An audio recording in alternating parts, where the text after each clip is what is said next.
It's time to break down the biggest stories of the day. This is the top 3 stories of the day on KSLSports.com. 97.5, the KSL Sports Zone. Jacob Ed, 97.5, the KSL Sports Zone. Want to remind you of our friends at University of Utah Health. The University of Utah Health, hope is in our DNA. Learn more at uvuhealth.org. It is time for the top 3 stories of the day. KSLSports.com, brought to you by our friends at J. Brooks Jewelers. Cherish your love with J. Brooks Jewelers. Explore their expertly crafted engagement rings made from the finest materials. J. Brooks Jewelers. All right, Christian, where do you want to start today? Number 1, our guy Ben Anderson has an article up on KSLSports.com. How will the Jazz handle their rotation to close the season? This was a mailbag question I got yesterday on my podcast, and it's an interesting one. Now, Jaren Jackson Jr. not being out there makes it a lot easier. You know, essentially the Jazz have the same rotation that they had now pre-trade deadline, but instead of Kyle Anderson and Walt Clayton, they have Vince Williams Jr. and they have John Conchar, who are better players than Walt Clayton and Kyle Anderson were, but you don't have to play them. You know, they are deep rotation players that never have to see the floor if you don't want them to. I guess that's an impossible question to answer because how much are they going to be allowed to get away with? That's the huge question. And could they shut Lowry down tomorrow? Because they should do that. And they should can't. probably shut Keontae down tomorrow if they can. They can. And they probably should just take whatever roster JP's calling it for the Stars and then just put that as their roster. But I don't know if they're going to be allowed to get away with that, honestly. So how do you answer that question? We may not know until the first week of the second half of the season, starting post-All-Star break, if the NBA continues to dole out fines or if they were showing that, hey, this was just a flash in the pan. We're going to fine a couple of teams just to make a show before the All-Star break. So when I get asked about it, I can say, look, I fined teams $600,000 total, and then they move on business as usual. Because for really 2 seasons now, the Jazz have used multiple different strategies to get cute with it and have now been fined for those strategies multiple times. Yeah. Like, they were just making up stuff and sitting out players. And then they were like, well, that's not a good look, so you should just dress them and not play them. And then they did that and got fined. So what are they going to be allowed to, what cute strategy are they going to be able to employ to do that? Or are they going to be arm twisted into playing all of their guys? It could be anywhere in between. Does Adam Silver go back into his crypt and stop paying attention to the Jazz rotations? Sunlight.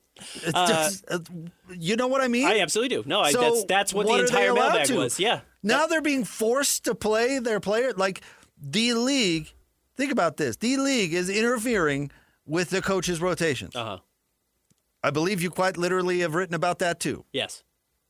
Adam Silver said in his rambling non-answer, he said he is going to be watching closely. So does that mean he is watching with a stopwatch the Jazz dang rotations? Because if that's the case, what are they going to do? Tell Lowry to go out there and loaf it? I don't know. So my first thought was you're probably not going to see a whole lot of Yusuf Nurkic on the floor. And that's not because Yusuf Nurkic is prime Shaquille O'Neal, but I do think right now he probably makes it more likely that you win a game than Kyle Filipowski. Ben, the Jazz right now have how many wins? Let me bring this up just to make sure 18, I'm accurate. I think. 18 wins. Yeah. The Jazz can only win 4 more games. 4 or 5 more games. That's it. So simply benching Yusuf Nurkic by itself is not enough. So how cute are they going to – because they have to go to drastic circumstances to only win 3 or 4 more games for the rest of the season. I mean, we could go through the schedule. There's all sorts of dog teams trying to lose at the end of the season. Who knows who's trying to win and who's trying to lose because they're moving around for playoff position. You're going to accidentally win 6 games, 7 games unless you go to – really drastic circumstances. Yeah. So what are they going to be allowed to get away with? So we can get into Yusuf Nurkic goes down to 18 minutes instead of whatever he's but that's not going to do it. They can't have Lowry play games. They can't have Keontae George play games. What are they going to get? What are they going to be allowed with? They tried playing Lowry 3 quarters. They tried. I think that's the next step. I think Nurk is going to play very little, if at all, in all honesty. And then you're going to have Lauri Markkanen, his last 5 games, he's been under 27 minutes a game. He's going to be playing that, but they're going to spread it out. They're going to do 4 6-minute stretches for him. The first 6 minutes of the game, maybe the last 6 minutes of the first half, the first 6 minutes of the third quarter, and the last 6 minutes of the fourth quarter. That would be my guess. That's as much as you're going to see Lauri, meaning they basically do what they did against Miami and Orlando, giving him a full 12 minutes off, but instead of it being the fourth quarter, it'll be the middle of the third to the middle of the fourth. And the Jazz have to hope that in that stretch, Oscar Tshiebwe, Kyle Filipowski, Blake Hinson, who are going to be on the floor a lot, have built an 18-point deficit that Lauri cannot overcome by being on the floor for the final 6 minutes of the game. And then the next step is probably to bench Keontae. As crazy as that sounds, that's probably what you're going to see. You're going to see fewer and fewer minutes from Keontae George, who is dealing with a pair of ankle injuries, but he doesn't have to play. He is not bound to the player participation policy because he's not a former All-Star, so I don't think you're going to see a lot of him either. And that's going to be the stretch. And then you have to hope that Isaiah Collier isn't good enough to beat the New Orleans Pelicans 2 out of 3 times, and Memphis twice. You have to hope that the roster you put out there is not going to win games. And I will say this, historically, over the last 3 seasons, when Will Hardy has needed to lose games, the Jazz have figured out how to lose games. And I shouldn't pin that on Will Hardy. That's not fair to a coach. But when the Jazz have wanted to tank post trade deadline, especially the first 2 years, 2022, 23, and 23, 24, the Jazz found a way to do it. Did you see the news today that Kyrie Irving is out for the rest of the year? Kyrie's done for the year. Why isn't Adam Silver forcing Kyrie Irving to get back from injury? Why isn't he looking at his watch and go, hey, I've seen people come back from injury faster than that, so why are you shutting it down for the rest of the year? Like, they've created such a mess for themselves, and the Jazz, unfortunately, are right at the epicenter of it because other teams are allowed to boot games harder, and somehow they're under the microscope. Listen to and I'm not coming at you, Ben, but listen to the hairs you just had to split. Yeah, absolutely. To justify. Listen to the cute game you just created in your brain as a way to figure out how the Jazz can be bad enough by fitting into these parameters. But the problem is those parameters don't exist. It's all fake. It's all as soon as Lauri doesn't finish a game, Adam Silver apparently could come out and find him. Ivica And Zubac. justify it by going, well, he's your best player. Why isn't he on the floor at the end of the game? Ivica Zubac, who has a real argument with Pascal Siakam to be the best player on the Indiana Pacers, played 15 out of 16 games with the Clippers before the trade deadline. 15 out of 16. Obviously available. Now, he's not an all-star, so he's not bound by the player participation policy either, but gets traded to the Pacers, has an ankle injury, goes over the all-star break. They returned to practice yesterday. Rick Carlisle's asked about it, and he says, looks like he's going to be out for a while. They just say, of course, he's lying. Again, this is the problem with the NBA. I know it when I see it. Here it is, Adam. Here it is. Well, Commissioner. Here it is. Here's the tanking. This is bad. This is conduct detrimental to the NBA. Are you going to actually enforce it evenly? And the answer is, of course they're not. Now, that doesn't mean they're going to pick on the Jazz specifically as much as they just wanted to prove a point and the Jazz were right there and ripe for the taking. But if you're going to say, I know it when I see it, you're lying because we all see it. So was everybody else. And, Ben, the thing is, they weren't fined the second time for the player participation policy, Correct. which is the dumbest thing ever to begin with. They weren't fined for that. Right. Lauri played. Right.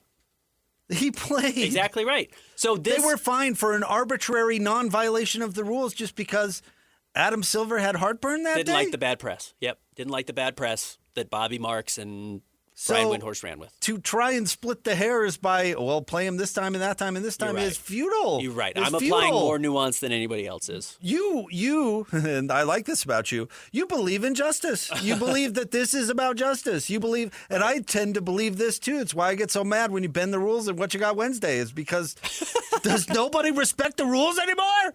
But this isn't about rules. They don't care. You're right. It's arbitrary. Totally arbitrary. Yeah. So who's to say what you can and can't do? Yeah, that's fair. Crazy. Next. Number 2, Team USA Hockey taking Sweden in the quarterfinal round today here in a few hours. And they are trying to figure out if Canada is going to make it out of this round. Right now they are playing Czechia, and it's still tied 2-2 midway through the third period. So this one's coming down to the wire. Did I see Sidney Crosby limping off the ice earlier? He left the game. Now, Sidney is not their best player anymore, but he is still obviously a huge, huge piece of their roster. So Canada already a little bit shorthanded in a close game late here, but this would be a pretty monumental upset if this wraps up. But yeah, Sweden's good. Sweden's always a good hockey team, especially at the international level. Well, that's where they play. That's where they're Team Sweden. We'll see how they compete tonight. Whatever. I hope they all lose. All of them. The Swedes and the U.S. Yeah. Okay. I'm rooting against everybody. Who are you rooting for? Italy? Nobody. I think they're out. I'm sitting here with a fractured arm, Christian. I'm not rooting Germany for anybody. lost. J.J. Paterka's out today. They got eliminated. I'm not rooting for anyone's success. I am of Swedish heritage.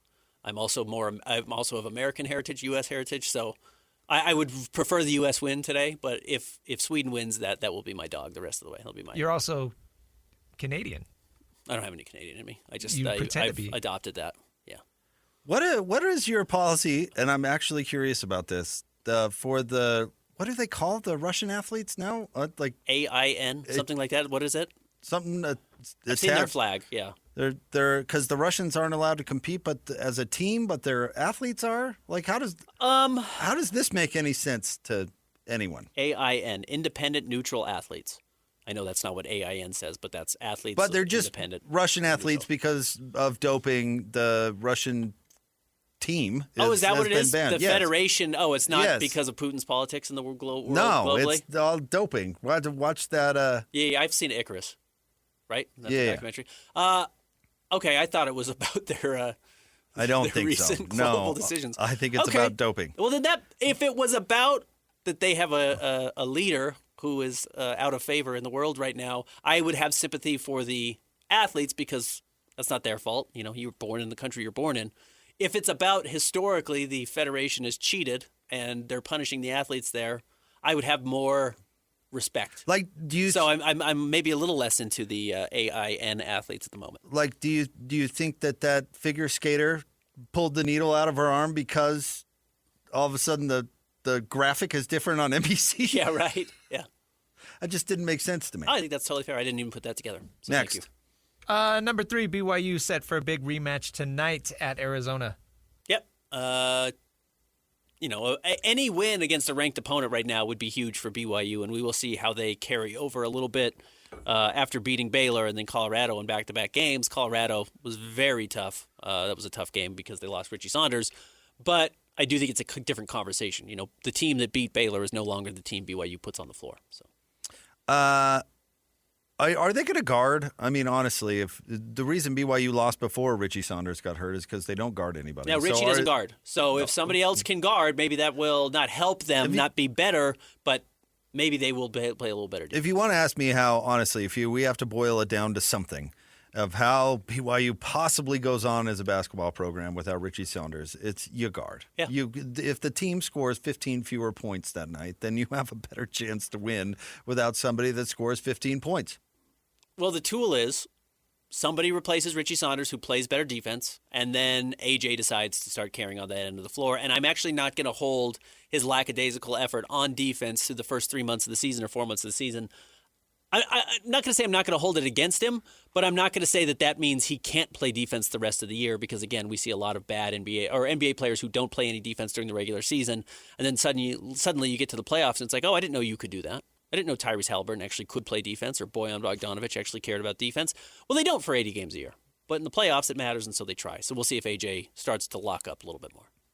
All right, stay tuned. We'll have more Jake and Ben coming up next. Mitch Harper, top of the 11 o'clock hour. We'll talk to him more about this matchup. It's all straight ahead, 97.5, the KSL Sports Zone.